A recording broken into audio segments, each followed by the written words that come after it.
Olá, turma! Nossa próxima atividade será no livro de língua portuguesa.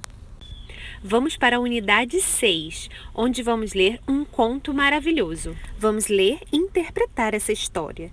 Identificar os elementos de um conto, que são personagens, o tempo em que acontece, o espaço, ou seja, onde, e o narrador, que é quem conta a história. Também vamos identificar as partes de uma história. Então vamos lá! Abra seu livro na página 120 e acompanhe a leitura. Para iniciar, você vai ler um conto maravilhoso. Por que será que se chama assim? Neste conto, há príncipe, princesa e um grão de ervilha. O que poderá acontecer de importante com um grão de ervilha? Leia silenciosamente o conto. Se tiver dificuldade, pede ajuda a um colega ou à professora. Primeiramente eu vou ler e depois vocês podem ler novamente silenciosamente. A princesa e a ervilha. Era uma vez um príncipe. Ele desejava ter a sua princesa, mas uma que fosse princesa de verdade. Por isso viajou pelo mundo todo à procura de uma assim, mas sempre havia alguma coisa de errado. Não faltavam princesas em toda a parte, mas ele nunca conseguia ter certeza de que eram verdadeiras princesas. Havia sempre alguma coisa que não estava muito certa. Ele voltou para casa triste e abatido, pois decidira em seu coração casar-se com uma princesa real. Uma noite, uma tempestade terrível desabou sobre o reino. Raios chispavam, trovões roncavam e chovia a cântaros, realmente pavoroso. Inesperadamente, ouviu-se uma batida no portão da cidade e o rei em pessoa foi abri-lo. Havia uma princesa parada lá. Mas valha-me Deus! Que figura! Ela era debaixo daquele aguaceiro, sobre um tempo daqueles. A água escorria pelos seus cabelos e suas roupas, jorrava pelas pontas dos sapatos e entrava de novo pelos calcanhares. E mesmo assim, ela insistiu que era uma verdadeira princesa. Bem, isso é o que vamos ver daqui a pouco, pensou a rainha. Não disse uma palavra, mas foi direto ao quarto, desfez a cama toda e pôs uma ervilha sobre o estrado. Sobre a ervilha, empilhou 20 colchões e depois estendeu mais 20 edredões dos mais fofos por cima dos colchões. Foi ali que a princesa dormiu aquela noite. De manhã, todos perguntaram como ela havia dormido. Ah, pessimamente, respondeu a princesa. Mal consegui pregar o olho a noite inteira. Sabe Deus o que havia naquela cama? Era uma coisa tão dura que eu fiquei toda cheia de manchas pretas e azuis. É realmente medonho. Então, é claro, todos puderam ver que ela era realmente uma princesa, porque tinha sentido a ervilha através de 20 colchões e 20 edredões. Só uma verdadeira princesa podia ter a pele assim tão sensível. Diante disso, o príncipe se casou com ela, pois agora sabia que tinha uma princesa de verdade.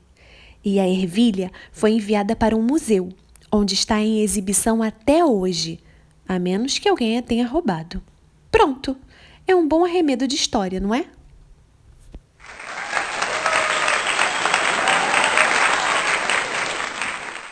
Abaixo do texto, o livro traz algumas informações sobre o autor dessa história. E, além disso, traz o significado de algumas palavras que nós não usamos comumente no nosso dia a dia. Vejam só. Abatido significa desanimado. Chispavam, caíam como faíscas. Há cântaros em grande quantidade. Estrado, parte da cama que fica embaixo do colchão. Medonho, horrível. E por último, arremedo, reprodução ou versão. Nas páginas seguintes, vocês encontrarão as atividades sobre essa história. A primeira atividade é de interpretação de texto. Então, vocês devem ler as perguntas e voltar ao texto para encontrar as respostas. 1. O conto A Princesa Ervilha apresenta personagens, tempo e espaço que geralmente estão presentes nas histórias imaginadas. Responda: quem são os personagens que participam da história? B. Essa história se passa em um tempo indeterminado, isto é, que não se sabe quando foi. Copie a expressão que comprova isso. C. Copie do texto outras palavras ou expressões que indiquem tempo. D. Espaço é o lugar onde a história se passa. Onde essa história se passou? Além de personagens, tempo e espaço, nesse conto há alguém que conta a história, o narrador. Número 2. Releia o trecho a seguir. Pinte de amarelo a fala ou o pensamento do personagem e circule de azul a fala de quem conta a história, do narrador. Nessa atividade, todas as frases deverão ser pintadas. Ou é um personagem que está falando ou pensando, ou é um narrador. Então, vocês vão pintar ou de amarelo ou de azul. Todas elas. Continuando na página 123. 3. Leia as frases e numere-as na ordem que os fatos ocorreram.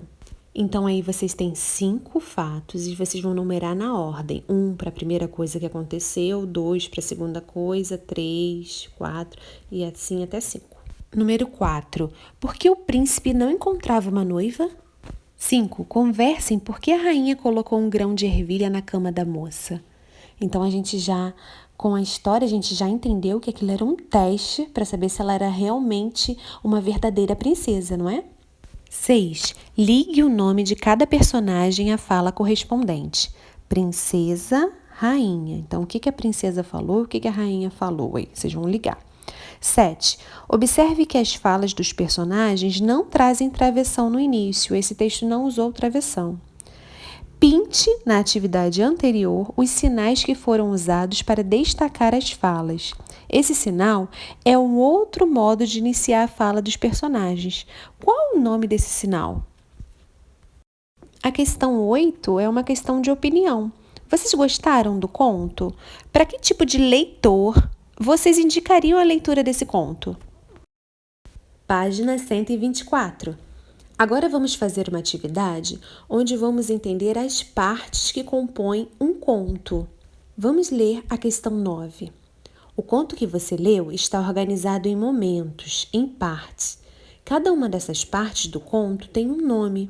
Observe a palavra ou expressão destacada a seguir. Ligue a parte ao nome correspondente. Então, vocês vão ler com atenção e vão ligar. Qual parte é o começo da história?